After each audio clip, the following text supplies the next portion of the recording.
तो बच्चा प्रोटीन के इमीडिएट फंक्शंस क्या है? तो protein are used as a production of the antibodies, they act as a enzyme also that is used for the osmoregulation of the body, means बहुत सारे functions है protein.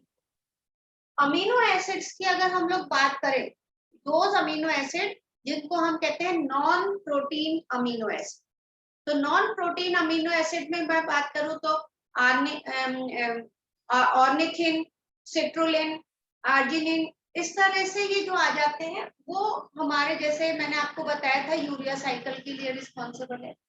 Carbohydrate का आप लोगों को पता ही है कि बॉडी में either it store in the form of energy and it has a various other functions also. Nucleic acid की if we just talk तो that is DNA is a genetic material और RNA जो होता है that is responsible for the passing of the information from DNA to the cell। जैसे मैंने आपको बताया था कल कि प्रोटीन सिंथेसिस कैसे होती है, तो याद होगा बच्चा डीएनए से क्या बनता है पहले? mRNA, बनने का प्रोसेस क्या कहलाता है बच्चा?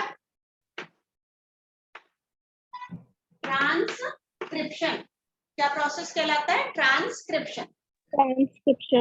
फिर इस एमआरएनए पर आके अटैच होते हैं कौन बच्चा? What are these? Ribosome. Ribosomes, very good. Ribosomes and ultimately they get form protein. तो जब एमआरएनए से और राइबोसोम्स आके अटैच होके प्रोटीन बनाते हैं तो that process is called as translation. तो हम क्या बोलेंगे बच्चा कि आरएनए जो है वो डीएनए में जो भी इंफॉर्मेशन प्रेजेंट होती है in the form of codon, यानी जेनेटिक कोड के फॉर्म में, कोड लैंग्वेज में इंफॉर्मेशन प्रेजेंट होती है, उस इंफॉर्मेशन को in the form of protein synthesize करता है so that our body can work. तो ऑल दीज मेटाबोलाइट्स और all these biomolecule are called as primary metabolite. तो प्राइमरी मेटाबोलाइट यानी कि जो ऑल दोज बायोमोलिक्यूल जिनका हमारी बॉडी में स्पेसिफिक फंक्शन है, इमीडिएट फंक्शन। नाउ इसी का ही अपोजिट सेकेंडरी मेटाबोलाइट अगर हम देखें, secondary metabolite are those metabolites which does not have any immediate function, जिसका कोई specific function नहीं है। These biomolecules are present but इनका कोई immediate function नहीं है till date। अभी तक भी साइंटिस्ट को, लोगों को ये नहीं पता चला कि why they are synthesized in the plants या in other organisms। तो बात आती है secondary metabolite don't have immediate function और स्पेसिफिक फंक्शन। एग्जांपल लेके चलते हैं बच्चा। जैसे मैं सबसे पहला एग्जांपल, एक सपोज अपन मान के चलिए, एक एग्जांपल मैं ले लेती हूँ कैफीन। हम सबको पता है कैफीन जो होता है ये एक कंपाउंड है जो हम लोगों को चाय की पत्ती में, टी लीव्स में और कॉफी बीन्स मिलता है। हम जब चाय या कॉफी पीते हैं तो we are taking the caffeine, हम लोग कैफीन ले रहे हैं। कैफीन हमारी बॉडी में जब जाता है ना बच्चा, तो दैट प्रोवाइड अस, मैं ये नहीं कहूंगी एनर्जी देता है, वो हमें अटेंटिव कर देता है by changing our physiological function. ठीक है, हमारे फिजियोलॉजिकल फंक्शन को चेंज करके और हमें फीलिंग ऑफ ऐसा लगता है कि we are full of energy. तो इसीलिए यूजुअली क्या करते हैं बच्चों को, बच्चे कई कहते हैं कि रात में जगना हो तो कॉफी पी लो, है ना। बट मेरे साथ तो मैं तो कॉफी पी के भी सो जाती हूँ ठीक है, तो मेरे ऊपर तो इस कैफीन का असर नहीं है। लेकिन हाँ, कैफीन एनिमल्स में अलर्टनेस के लिए। सबसे पहले पता है चाय का कैसे डिस्कवर हुई थी कि भाई ये जो चाय है that is good caffeine present है, तो what is the use of caffeine in the tea leaves? चाय के प्लांट में उस कैफीन का क्या यूज है? उन्हें तो अलर्ट नहीं रहना होता।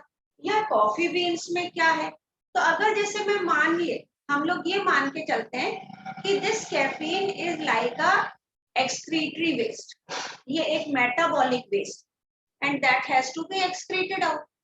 और हमने 10th क्लास में पढ़ा था कि यूजुअली प्लांट्स अपने एक्सक्रीटरी वेस्ट को डिपॉजिट कर देती है लीव्स में, और जब लीव शेड होती हैं तो उनके साथ they get rid from the excretory waste also. ठीक है, चलो ये मान लिया कि ये एक एक्सक्रीटरी वेस्ट था कैफीन। अब एक एग्जांपल अपन लोग ले ले बच्चा कि जैसे टबैको, टबैको प्लांट में होता है nicotine, nicotine is present in the tobacco plant. तो टबैको प्लांट कंटेन निकोटिन।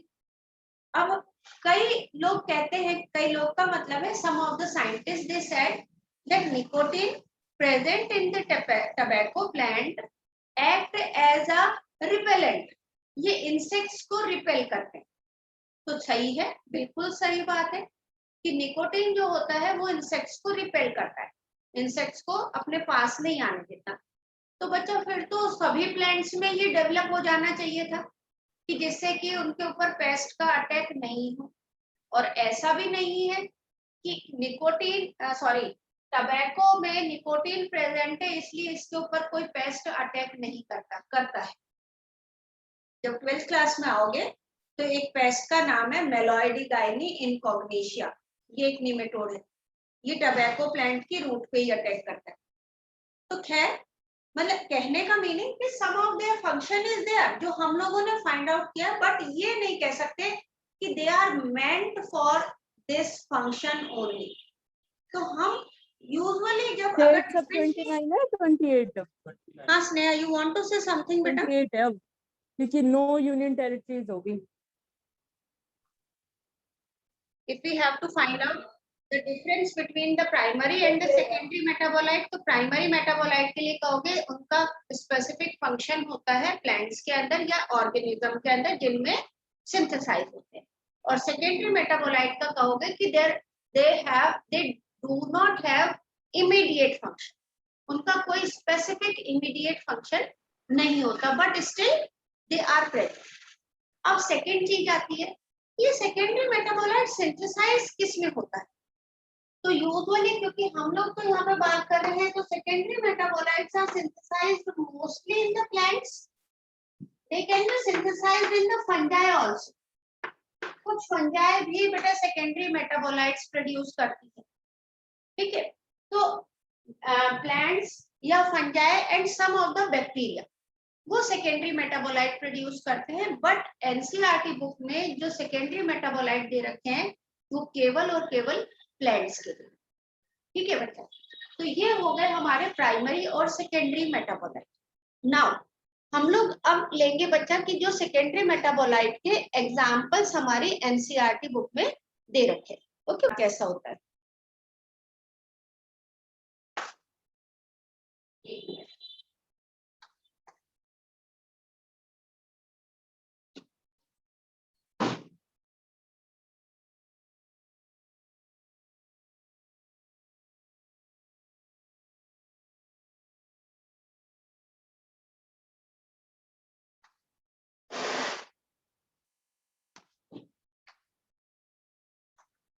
ये वाला तो सबने देख रखा है, यस मैम, है ना?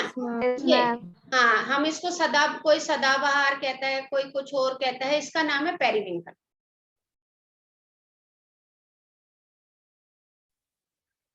लेकिन मैं एक ऐसी मम्मी हूँ जिसने, हम लोग बेटा सर्दियों में हल्दी का दूध पीते थे, कोरोना आने से भी पहले। आप लोगों की मम्मी भी देती होगी सर्दियों में हल्दी वाला दूध, तो सर्दियों में हम लोग हल्दी वाला दूध पीते हैं। लेकिन अभी कोरोना की वजह से हल्दी वाला दूध बच्चों पीते नहीं है, वो गर्मियों में हल्दी वाला तो मैं नहीं देती हूँ। हाँ, लेकिन मुझे जिस दिन हो गया था ना बेटा लास्ट ईयर, तो सबसे पहले मेरे को ये याद आया, मैं फटाफट से हल्दी वाला दूध बनाया। उस दिन तो हल्दी का ही पानी पिया मैंने कि भाई मुझे प्रोटेक्शन चाहिए, कोरोना से मरने से इंसान बहुत ज्यादा डरता है। तो खैर ये ड्रग्स आ जाते हैं बच्चा। नेक्स्ट ये आता है बेटा टॉक्सिन्स। तो नेक्स्ट हम लोग लेते हैं बेटा, जैसा जब मैं आपको ये वाली ऐसे घर की बात कर रही हूँ कि मेरे कोरोना हो गया था, तो मैं रिकॉर्डिंग ऑफ ही करती हूँ ना। मैम उस टाइम आप ऑन करते हो। उल्टा हो जाता है। हाँ, नेक्स्ट हम लोग करते हैं बच्चा टॉक्सिन्स। टॉक्सिन में आता है, वन इज द रिसिन, ठीक है, एंड सेकंड इज द आर्बिन। Excuse me ma'am.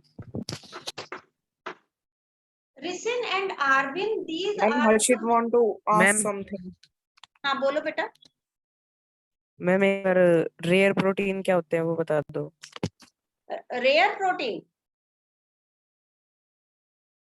Yes ma'am. Okay बताती हूँ। तो ये रिसिन, ये बता देती हूँ, फिर उसके बाद बताती हूँ बेटा। रिसिन और आर्बिन क्या है बेटा? तो रिसिन एंड आर्बिन are these the toxin substance.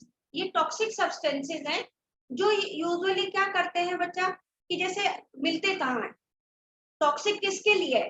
Plant के लिए टॉक्सिक नहीं है।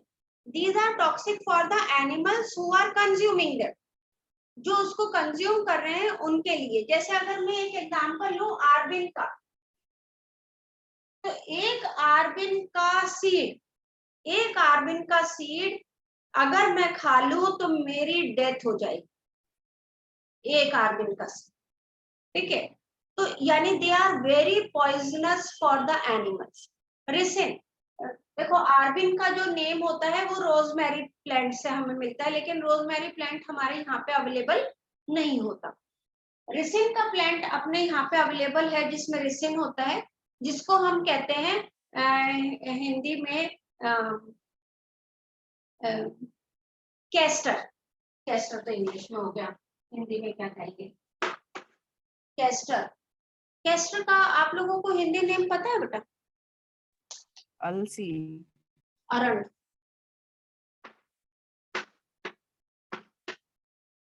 सुन रखा है कभी ये नाम, अरंड का पेड़? Yes, ma'am. तेल बनता है। हाँ Yes, ma'am. बेटा यूजुअली मैंने तो जो देखा है हमारे गांव में, जो घर के बाहर पहले क्या होता था कि पक्की दीवार नहीं हुआ करती थी लोगों के, जो नहौरे होते थे तो उनके चारों तरफ ऐसे मंडेर बना देते थे, डोले डोले, और फिर उन डोलों के ऊपर ना ये अरंड के पेड़ लगा दिया जाता था। क्यों लगा दी जाते थे? कि जिससे कोई एनिमल उधर से पार नहीं हो, और दूसरा इनको कोई एनिमल खाता भी नहीं है। तो कैस्टर जो होता है उसके अंदर रिसिन प्रेजेंट होता है। इस वजह से हम लोग क्या कर सकते हैं इनको, मतलब प्लांट क्या यूज कर रहा है उसका वो कोई मतलब नहीं है ना, वो कोई मतलब नहीं है। क्यों नहीं है मतलब? क्योंकि प्लांट के लिए तो उसकी कोई जरूरत ही नहीं है। किसकी? इस पॉइजन की। हाँ हम ये कह सकते हैं कि पॉइजन की जरूरत, जैसे हम ये कह दें कि भाई रिसिन की वजह से कोई एनिमल उसको खाएगा नहीं, ठीक है, वो हम मान के चल ले कि हाँ भाई नहीं खाएगा, लेकिन वो तो और भी बहुत सारे ऑप्शन है। बहुत सारे प्लांट्स में स्पाइन्स भी प्रेजेंट होते हैं, ठीक है, और अगर खाएगा नहीं तो यूजुअली फिर इसके डिस्पर्सल कैसे होएगा, तो वो सारी चीज आ जाते हैं बच्चा। खैर ये तो होगा बच्चा टॉक्सिन्स का। हाँ तो अभी हर्षित ने बच्चा पूछा था कि भाई रेयर प्रोटीन क्या होते हैं, है ना? तो हर्षित यही पूछा था ना बच्चा? Yes, ma'am. हाँ यस मैम। हाँ, तो एक्चुअली बच्चा रेयर प्रोटीन जो होता है हम उसको ये कह सकते हैं कि this is a particular type of disease, जिसके अंदर क्या होता है कि कुछ सर्टेन प्रोटीन्स होते हैं दैट गेट डिपॉजिट, जिनका हमारी बॉडी में कोई मेटाबॉलिक रोल नहीं होता है, बट दे आर सिंथेसाइज्ड, और जब वो सिंथेसाइज्ड होते हैं तो they get deposit in the tissue, और जब टिश्यू में डिपॉजिट हो जाते हैं तो that can causes a disease. वो क्या कॉज कर देते हैं? डिजीज कॉज कर देते हैं। तो ये यूजुअली एबनॉर्मल प्रोटीन बन जाते हैं due to the certain genetic defect. जैसे हम कहते हैं, मैंने आपको बताया कि डीएनए है, डीएनए के अंदर सीक्वेंस प्रेजेंट होता है जिससे वो आरएनए को सिंथेसिस करता है बच्चा, है ना?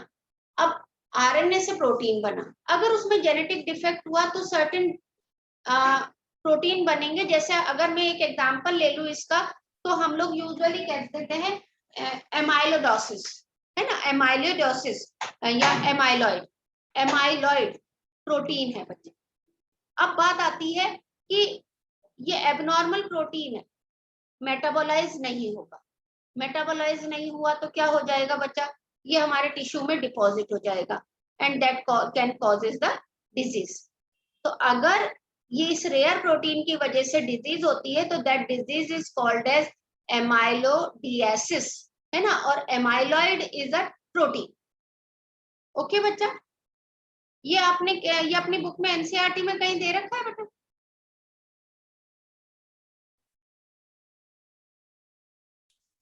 हर्षित, it is given in the NCERT? क्योंकि मेरे नजरों से पास हुआ नहीं है इसलिए पूछ रही हूँ, कई बार नहीं होता। जैसे वो एक बच्ची ने पूछा था, मैंने वो कौन सा वाला ट्रिपल हेलिक्स का भी आया नहीं था मेरी नजर में, फिर इसने बताया कि मैम आगे फर्स्ट पेज पे है, तो मैंने देखा कि वाकई में। एक और चीज बता रही हूँ उसी से रिलेटेड, अच्छा हुआ ये चीज के साथ में चीज याद आ गई ट्रिपल हेलिक्स के साथ। बेटा रामचंद्रन प्लॉट, ये मैंने क्वेश्चन भेजा भी है ना? क्वेश्चन था रामचंद्रन प्लॉट, क्योंकि ये एनसीईआरटी में जो अपना ये वाली यूनिट स्टार्ट होती है तो उससे पहले वाले पेज